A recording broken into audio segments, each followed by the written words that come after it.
Buenas tardes, soy Oriol Vidal, alumni del grado de Ingeniería Mecánica de la Universidad Católica de Ávila.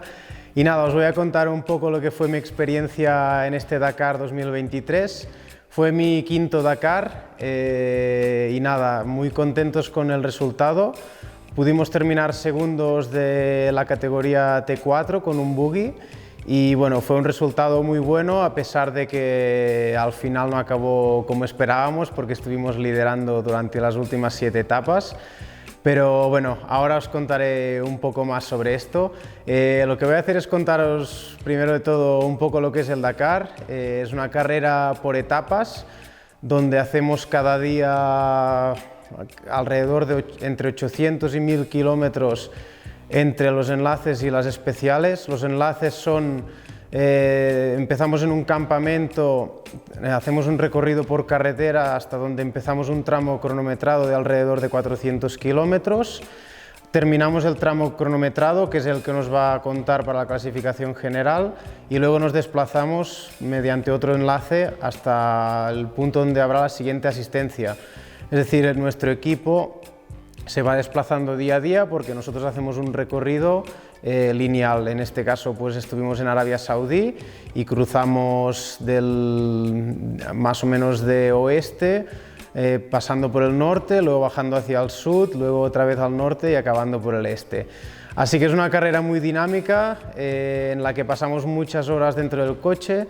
Los días que menos horas pasamos en total son 6-7 horas, los que más 14 o 15.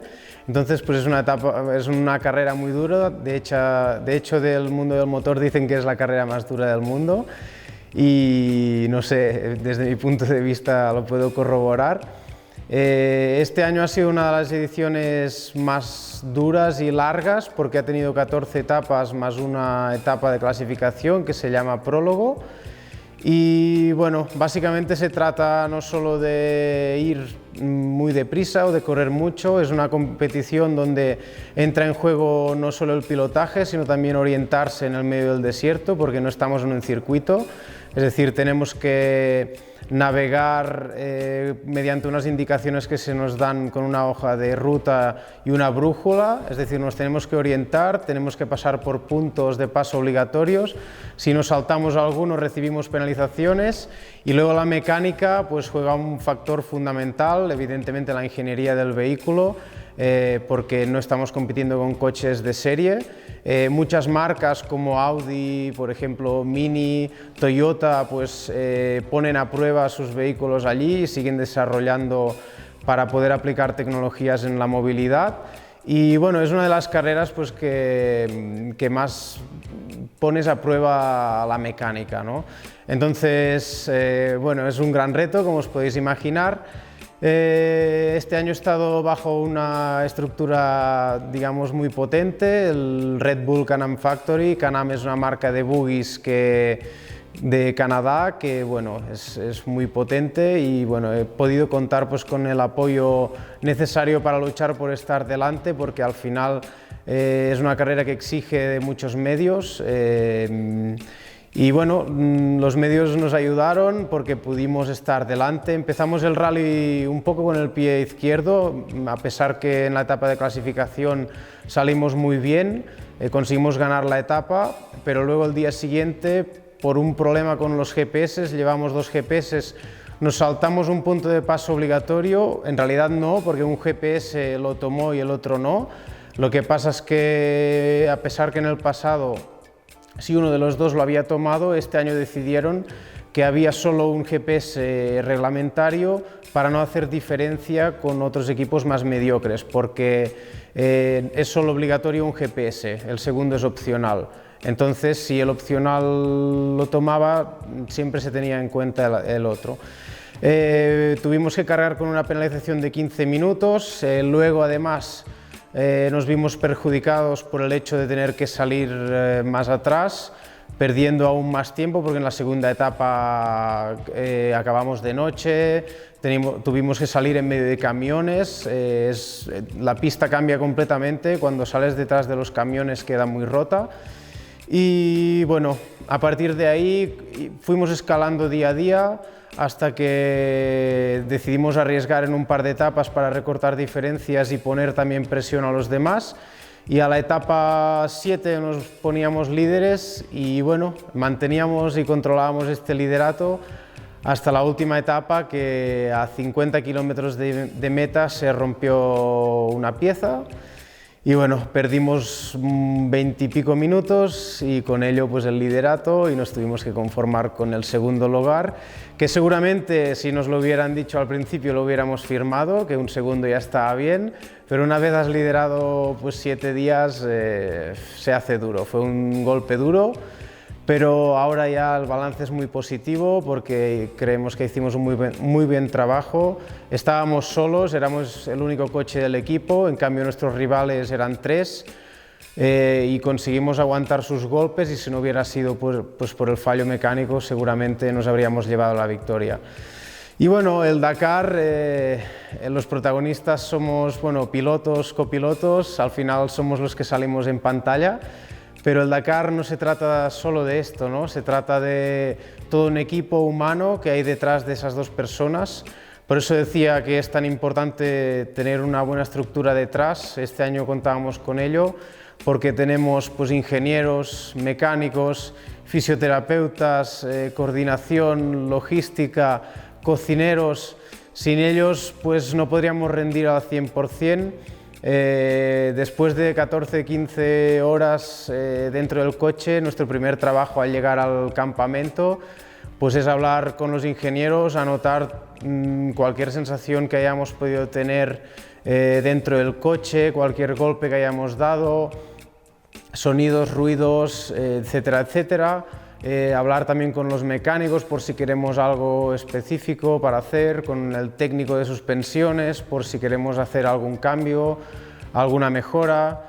Luego con los ingenieros miramos también el tema de los consumos, cómo han ido en el día a día, porque yo dentro del coche cada día hacemos siempre un cálculo teórico del consumo, pero vamos ajustando día a día, dependiendo también de la superficie, si hay más arena, si hay más tierra, si hay más piedra, la velocidad.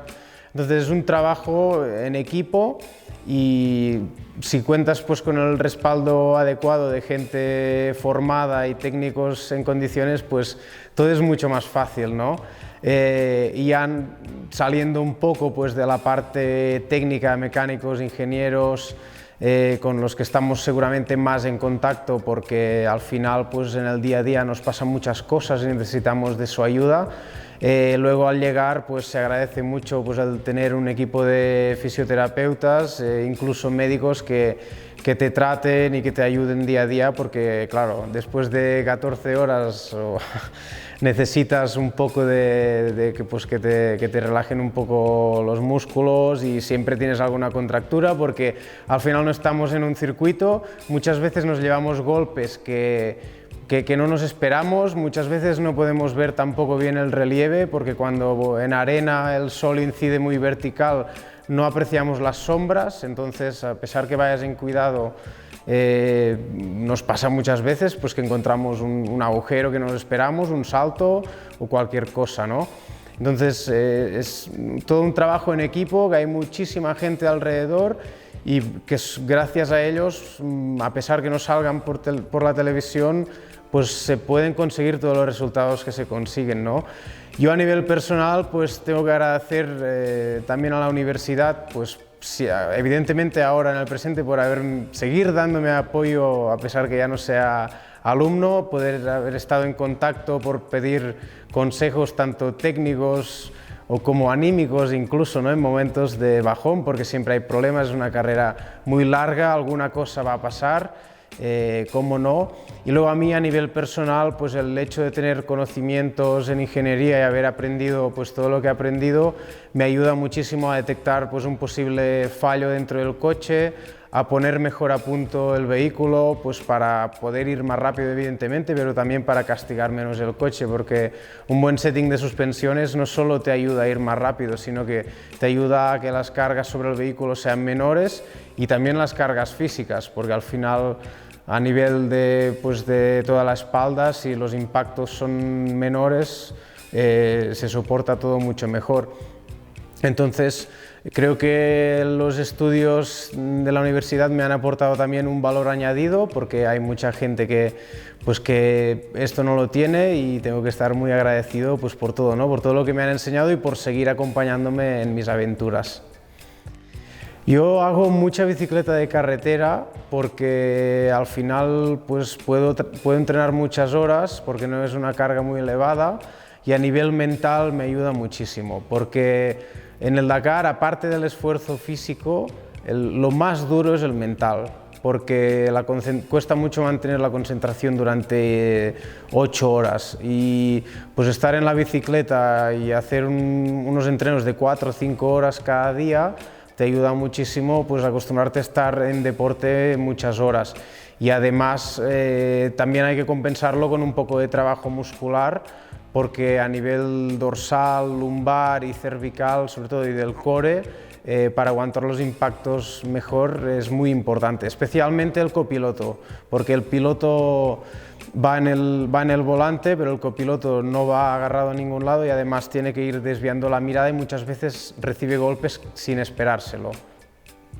Sinceramente, el Dakar tiene algo que al principio es súper duro, pero una vez entras en la dinámica y en la rutina, podrías seguir haciendo etapas durante 2 meses. Y el cuerpo humano no sé qué tiene, que se adapta a lo que le des.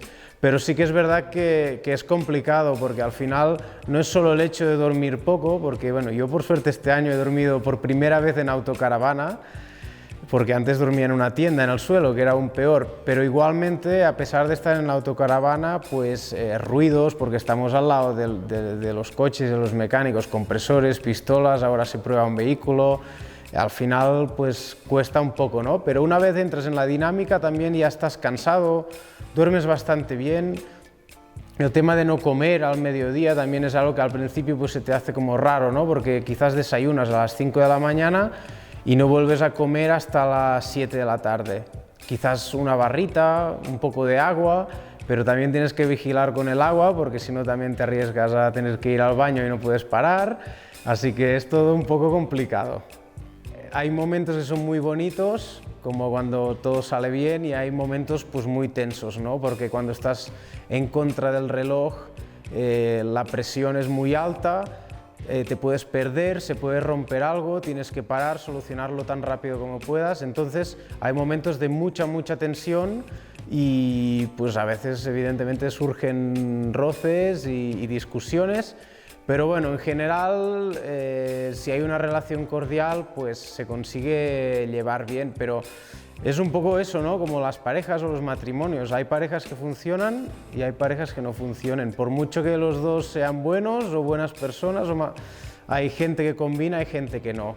Y es algo complicado, y hay gente, normalmente siempre dicen, del Dakar o vas a salir amigo por siempre o enemigo por siempre.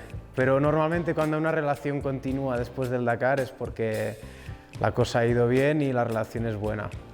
Yo corría en quad y empecé a correr en circuitos, y bueno, mi objetivo pues era ser piloto profesional, ¿no? Pero el mercado del quad era un mercado muy pequeño.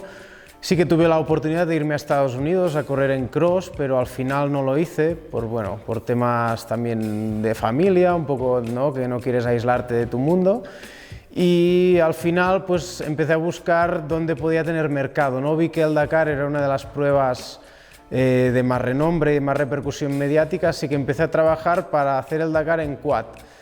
Y allí fue cuando empecé a navegar, ¿no? Porque evidentemente por muy rápido que seas necesitas de la navegación, porque puedes correr mucho, pero si haces 30 kilómetros más que los demás lo tienes muy complicado.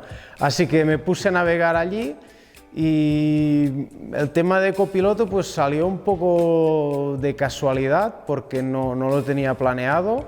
Pero me lo propusieron precisamente por saber navegar y también por el hecho de ser piloto, porque puedes aportar información extra a nivel de pista, no solo de navegación, pero a nivel visual. Tenemos la suerte de los pilotos de que solemos mirar muy lejos, los que estamos acostumbrados a correr solos, porque claro, antes tenía que competir, conducir el quad, navegar y guiarme y no perderme y hacerlo tan rápido como pudiese. Entonces, una vez lo haces sentado en un coche y solo tienes que hacer aquello, al principio cuando lo haces es como que te sobra mucho tiempo y te da tiempo a mirar la pista, a mirar muy bien el roadbook, entonces pues te orientas mucho mejor que seguramente una persona que solo haya sido copiloto. A nivel de paisaje es muy bonito, pero sí que es cierto que ahora lo disfruto menos que antes. El primer Dakar que hice es como que tenía tiempo, ¿no? Un poco de ir mirando y de darme cuenta. Antes el Dakar también a nivel de navegación era distinto. Te daban una nota y quizás la siguiente era al cabo de 20 kilómetros y ahora el Dakar, para complicar un poco las cosas, a veces te da notas cada 300 metros, entonces te están dando rumbos cada 300 metros y claro, cuando vas a 130, 140, cada 300 metros hacer un cambio de rumbo sin desviarte es muy complicado. Entonces lo que impresiona mucho son los recorridos, sobre todo, ¿no? Y luego lo que es espectacular es la logística, ¿no? Son 5.500 personas desplazándose día a día de un punto a otro y tú cuando llegas de un campamento, que estás en una ciudad o a las afueras y llegas al siguiente campamento, tú entras adentro y es lo mismo, o sea, la estructura es la misma, la organización es la misma y dices, ¿cómo puede ser que mientras yo haya estado corriendo, todo esto se haya movido hasta aquí y esté todo listo como esperándonos, ¿no? Y es algo pues espectacular. Tenemos un aparato que se llama Sentinel, que es con lo que nos comunicamos con el vehículo de adelante.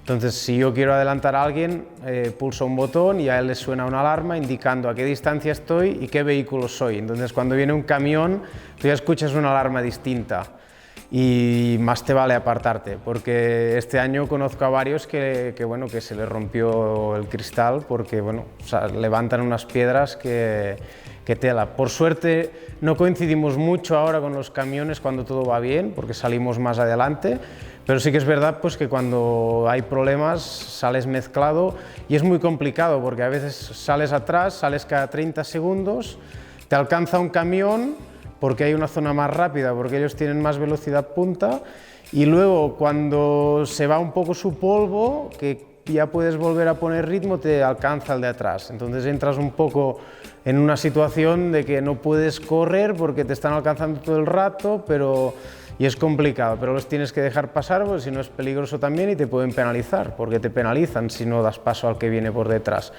Entonces es un poco complicado y sí, cuando viene un camión pues da miedo cómo van, especialmente los Kamaz que este año no han estado, pero los otros años es espectacular cómo van los camiones. El mundo de la competición es un mundo muy bonito que despierta muchas sensaciones, pero que para llegar a él hay que poner mucho esfuerzo, porque la dedicación en competición es muy alta, es un mundo muy querido, hay mucha gente que quiere llegar allí. Entonces, yo lo que recomiendo a todo el mundo pues, que quiera dedicarse a la competición es que la competición es un estilo de vida, es algo que tiene que ser tu pasión, te tiene que gustar, te tiene que encantar. Es digamos, un sector donde se aprende muchísimo porque, para empezar, a nivel cultural hay una variedad de nacionalidades y de personas espectacular, conoces a gente de todo el mundo, entonces los idiomas son muy importantes y también es un valor añadido. Yo tengo la suerte de hablar varios idiomas y creo que me ha abierto muchas puertas, sobre todo pasión, idiomas, esfuerzos. E incluso al que no quiera acabar dedicándose a la competición, yo recomiendo mucho hacer una etapa en competición, ¿no? Porque la competición te enseña muchas cosas, te enseña a trabajar bajo presión, a tolerar mejor pues eso, ¿no? Las presiones, esfuerzos.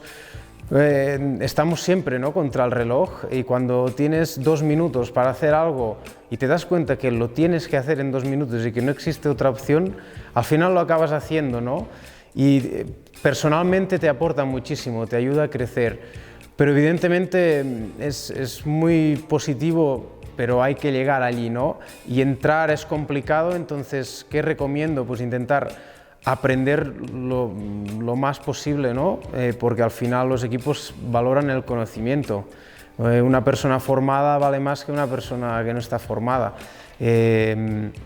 aprender, esforzarse, estar dispuestos a sufrir un poco, porque es verdad, la competición implica también un poco de sufrimiento, pero que es verdad que cuando hay un buen resultado, es algo donde los resultados es muy fácil, ¿no?, de palparlos.